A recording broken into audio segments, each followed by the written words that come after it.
Imagine getting a call from your bank and then finding out days later that over $2,000 was drained from your account because of a text message?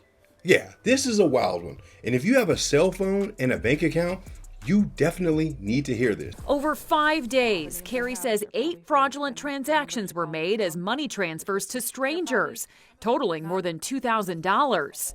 What's up, cyber heroes? I'm Boyd Cluess, Forbes published author and cybersecurity expert, but you can call me Sherlock Homie. And today we're breaking down a scam that's catching a lot of good people off guard. If you want to protect your money, hit that like button and consider subscribing, because this right here could happen to anybody at any time. So there's a woman named Carrie up in Kalamazoo, Michigan.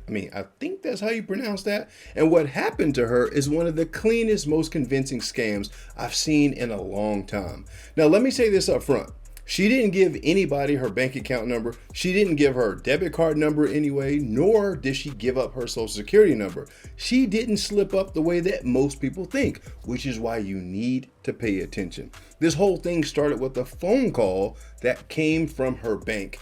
And this is the moment that everything began. And Carrie Parthasarathi got a phone call from a woman named Vanessa, saying that she was a fraud specialist with Advia Credit Union and Carrie's bank account had been hacked. That's Carrie's real bank.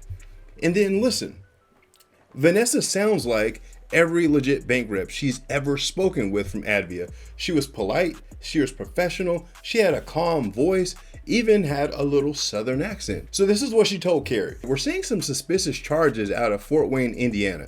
Did you make those? And so of course Carrie said no, and her heart rate starts to rise because she didn't want her money to be drained. And then Carrie said something that most of us would. Why didn't I get a fraud alert? Now this is what typically happens before the banks call us. We get this text message. But Vanessa had the answer already prepared. She says someone changed her personal information inside of her bank account, her online profile, and that's why she didn't get the alert. But don't worry, we're on it. I'll call you in the morning with the next steps. At this point, Carrie thinks two things. Number one, someone has hacked her bank account, and number two, her bank is protecting her. And that's the exact mindset that the scammers need to take full advantage of you. So the next morning, right on time, as soon as she said she would, Vanessa calls Carrie back. She said, we need to secure your account. I'm going to help you update your username and change your password so the hackers don't get in. Then she says the line that sets the whole thing up. And said that she would be receiving the 6-digit verification code so that they could update the password on her compromised account. When it comes in, read it to me so I can secure your account. A few seconds later, on schedule, Carrie gets the real text message from Advia Credit Union. Not a fake one, a legitimate one. This is very important, pay attention. It's the same number her bank normally texts her from. It has the same formatting, everything looks legitimate. So Carrie reads the number back to Vanessa out loud. And at that very moment right there, she gives the scammer full access to her entire bank profile. Not because Carrie did anything dumb, but because she trusted the voice that sounded official and the text message that was actually real. But here's the thing, she doesn't even realize it yet that she's been compromised. So Vanessa keeps it going. She gives Carrie her employee ID, a case number. She says the police will contact her if needed. If we don't hear from the police, that means that everything is going to plan. She speaks with her multiple times a day, reassuring her that everything is being taken care of. Then Vanessa tells her, your account is going into a protection status for the next few days. You won't be able to make any changes while we finish securing your account. With that being said, don't even log into it. And that one sentence right there explains every strange thing Carrie experienced over the next week. This is where things go downhill fast. But before I show you the rest, let me help you protect yourself. If hearing stories like this makes you want to understand cybersecurity on a deeper level, and not just to protect your money, but maybe even build a new career, you should check out Springboard's Cybersecurity Career Track. This is a mentor-guided online program that teaches you the real skills that security analysts use every single day. You get 50 plus hands-on labs, a capstone project, CompTIA Security Plus prep, a personal industry mentor, career coaching, and a flexible schedule so that you can learn on your own time. For the upcoming Black Friday holiday, Springboard is offering a limited time $2,000 off the cybersecurity boot camp for my cyber hero community. You can learn more by hitting the link in the description or checking the pinned comment. So if you ever thought about breaking into cybersecurity, or you just want to understand how to protect your money and your identity, hit that link and check it out. All right, let me show you what happened next. So Carrie thinks her account is in this lockdown protection status, remember? But behind the scenes, Vanessa is logging in as her and draining her bank account little by little. From Tuesday to Friday, the scammer moves money in small transfers, $200 here, $250 there, 8 transactions total, a little over $2,000 gone. And every time Carrie sees something weird in her account, she thinks, oh yeah, they told me they would be making changes. And that one line, that little expectation that the scammers did, gave them days of freedom in Carrie's bank account. By Monday though, something feels off. Vanessa keeps saying that there is another delay and things are dragging out. This is when Carrie makes the smart move. She stops trusting the phone and she walks into the branch. She tells the banker everything. The calls, the case number, the employee ID, the protection status, all of it.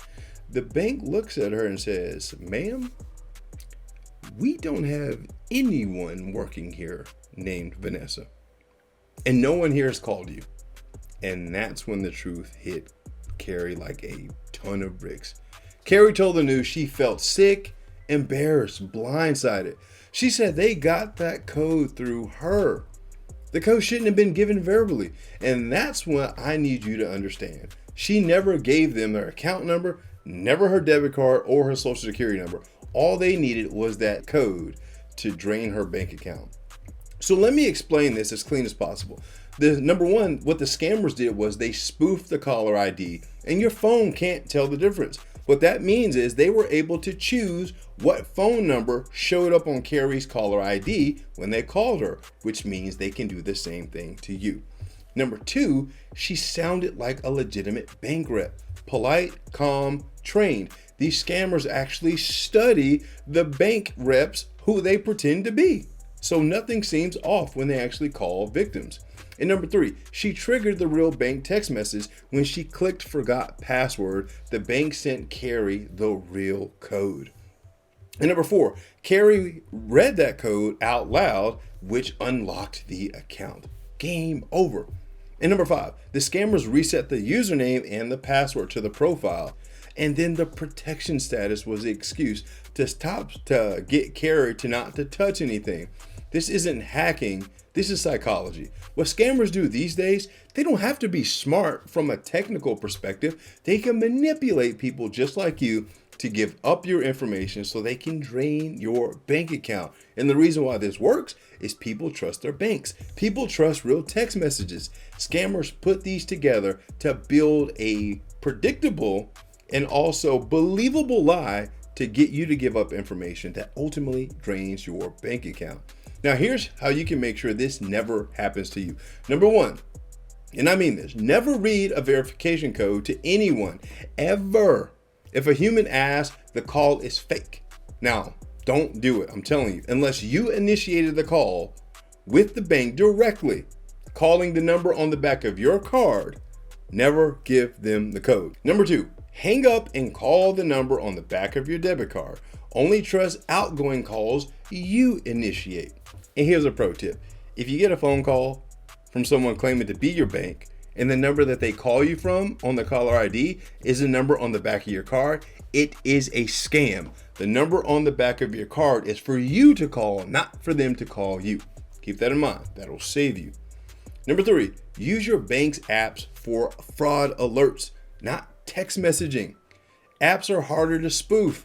At this point in time, these apps are actually the safest thing for you to trust when it comes to alerts and notifications about your bank account. Number four, ask your bank about extra authentication. We're talking about voice passwords, in-app passwords, extra layers. And number five, if you think you slipped up, freeze your online banking immediately. Then go into the branch. Don't make phone calls. Go to the branch. These 5 steps will save you so much pain and money because these banks will not try to give you your money back at all. So think back to how I started this video off. Imagine getting a call from the bank, then finding out days later that over $2,000 was drained from your account because of a text message. That's exactly what happened to Carrie. And it can happen to anyone who doesn't know how these scams work. If this video helped you, hit the like button. If you know someone who could fall for this, share it with them. And if you want more breakdowns that protect your money, your peace of mind, subscribe, because I got more on the way. These scammers never sleep.